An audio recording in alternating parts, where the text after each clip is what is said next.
بسم اللہ الرحمن الرحیم۔ سورۃ التوبہ آیت نمبر 120 سے۔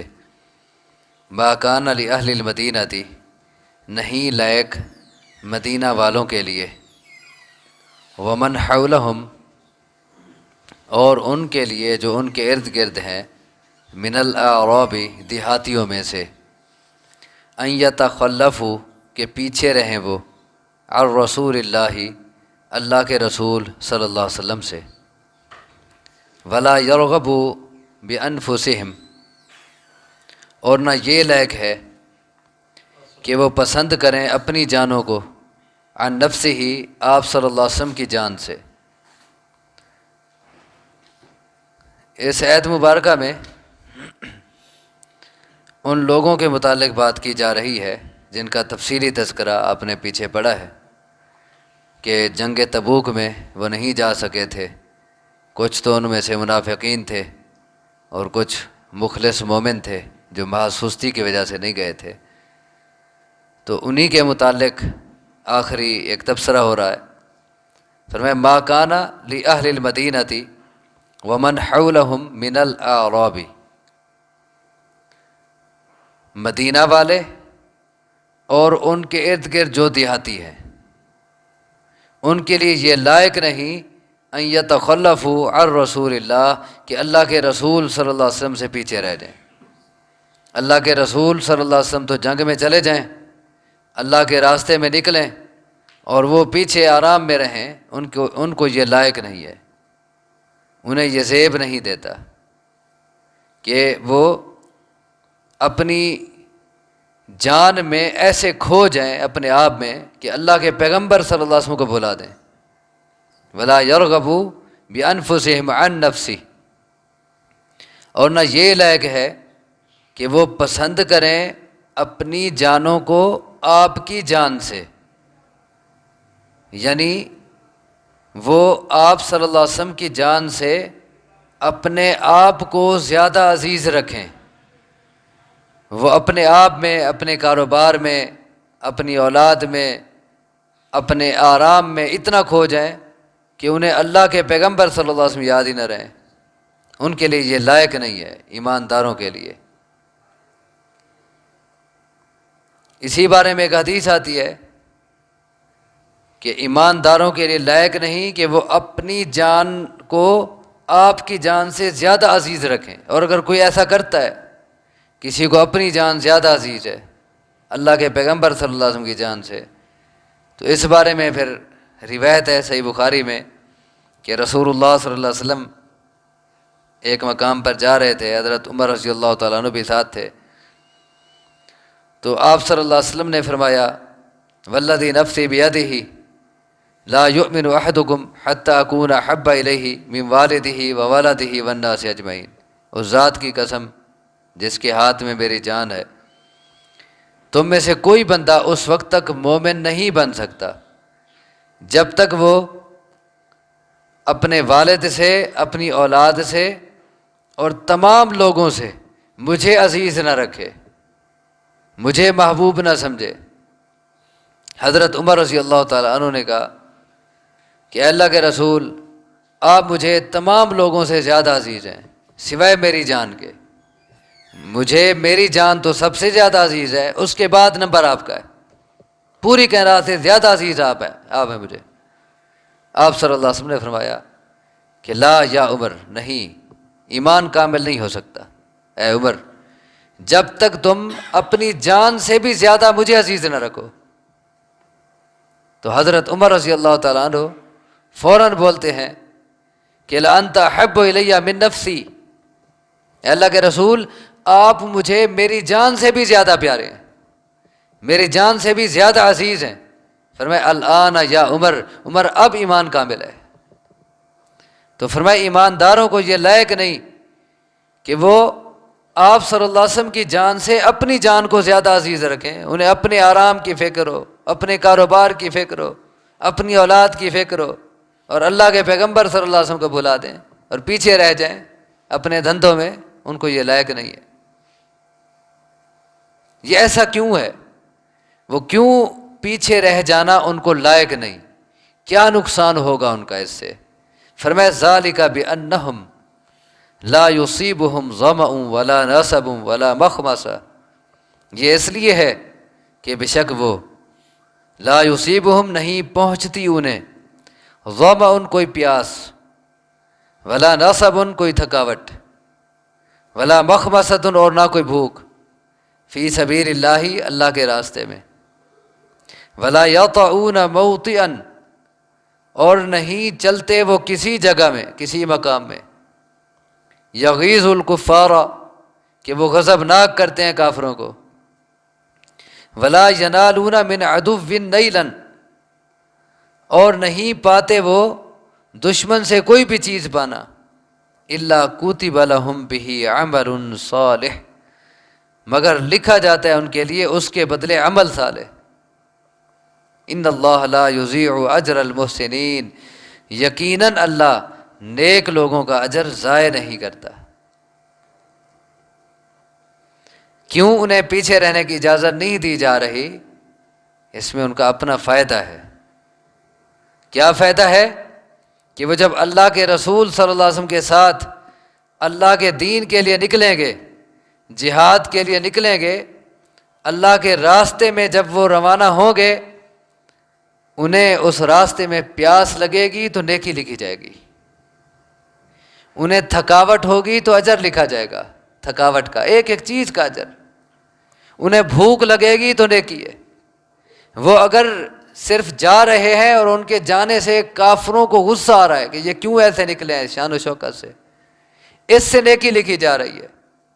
وہ دشمن سے کوئی چیز پاتے ہیں، حاصل کرتے ہیں، مثلا دشمن کو قتل کر دیا، دشمن کو قید کر لیا، دشمن سے مال غنیمت لے لیا، اس میں اجر لکھا جا رہا ہے، حالانکہ مال آ رہا ہے، اس میں اجر لکھا جا رہا ہے۔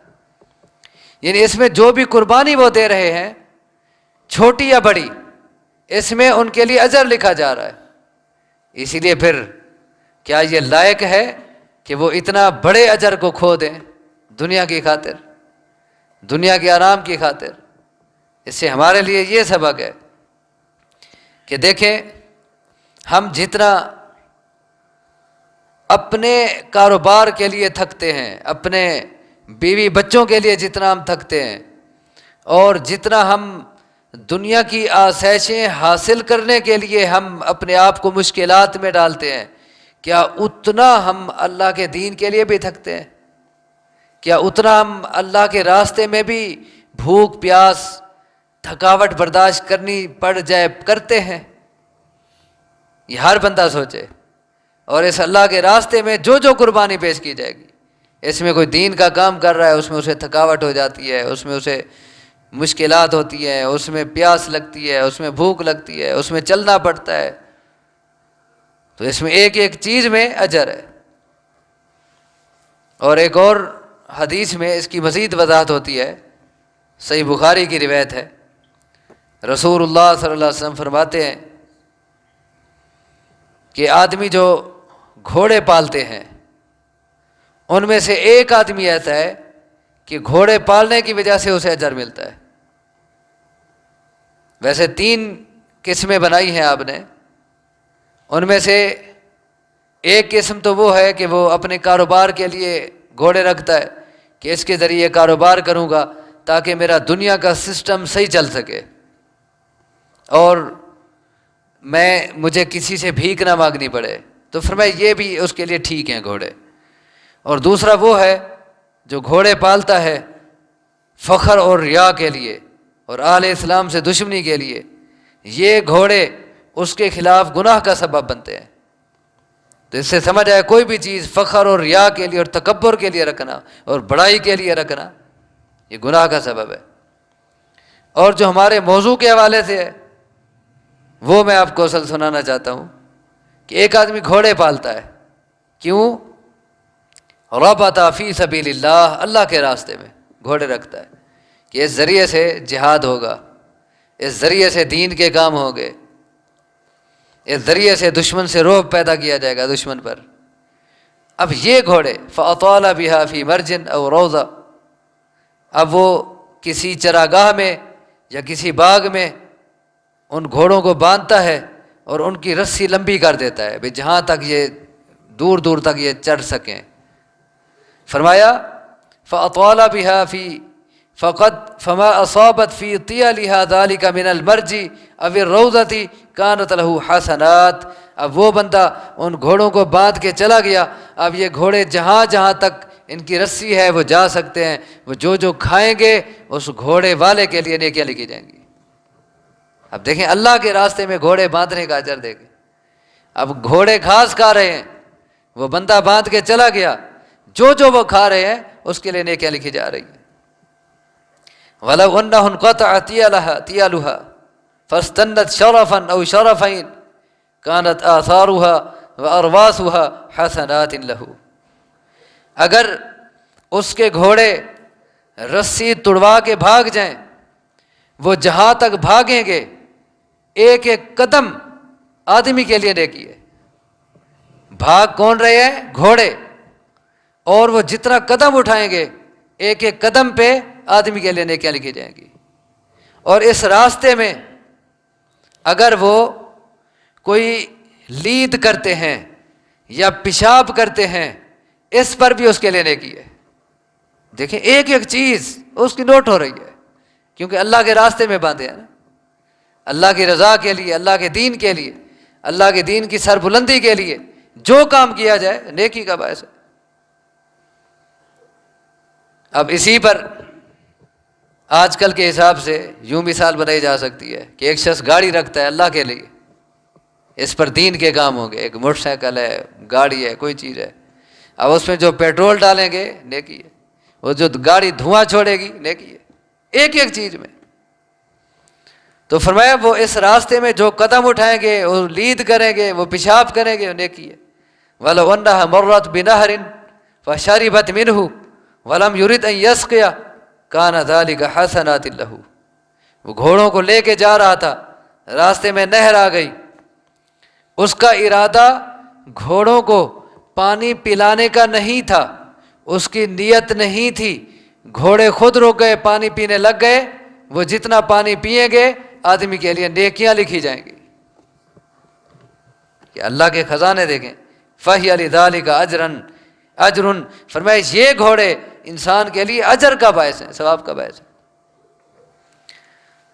تو فرمایا کہ یہ اس لیے ہے، ہم نے کیوں کہا کہ پیچھے رہنا لائق نہیں ہے، تمہارے بھلے کے لیے، کہ تمہیں جو بھی بھوک لگے گی، پیاس لگے گی، تھکاوٹ ہوگی اللہ کے راستے میں، تم کوئی وادی طے کرو گے جس سے دشمنوں کو تکلیف ہوگی، غصہ آئے گا، تم دشمنوں سے جو حاصل کرو گے کُتِبَ لَهُمْ بِهِ عَمَلٌ صَالِحٌ تمہارے لیے نیک عمل لکھا جائے گا. ان اللہ لا یضیع اجر المحسنین یقیناً اللہ نیک لوگوں کے اجر کو ضائع نہیں کرتا. اگلی آیت میں بھی یہی بات ہے.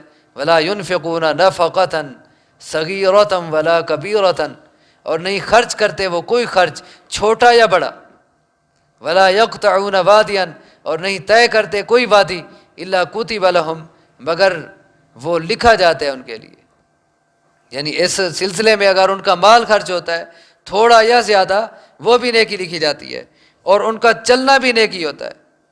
لِيَجْزِيَهُمُ اللَّهُ أَحْسَنَ مَا كَانُوا يَعْمَلُونَ تاکہ بدلہ دے انہیں اللہ ان بہترین اعمال کا جو وہ کرتے ہیں. اس میں ہمارے لیے یہی سبق ہے کہ اگر دین کی خاطر کبھی کوئی قربانیاں دینی پڑیں، کوئی خرچ کرنا پڑے، کوئی بھوک پیاس اور تھکاوٹ برداشت کرنی پڑے دین کے کام کی خاطر، تو اس میں ہچکچاہٹ نہیں محسوس کرنی چاہیے. اور ہمارا حال تو یہ ہوتا ہے کہ اگر ہمیں کوئی قربانی دینی پڑے دین کی خاطر، پھر ہم سناتے رہتے ہیں جی کل تو میں نے فلاں کام کیا اور فلاں کام کیا دین کا، اور مجھے تو اتنا تھکاوٹ ہو گئی. ہم وہ سناتے پھرتے ہیں، حالانکہ یہ نہیں دیکھتے کہ ہمارے لیے اجر کتنا لکھا جا رہا ہے. اللہ تبارک و تعالی مجھے آپ کو عمل کی توفیق عطا فرمائے. اقول قولی ھذا واستغفر اللہ لی ولکم وآخر دعوانا ان الحمد للہ رب العالمین.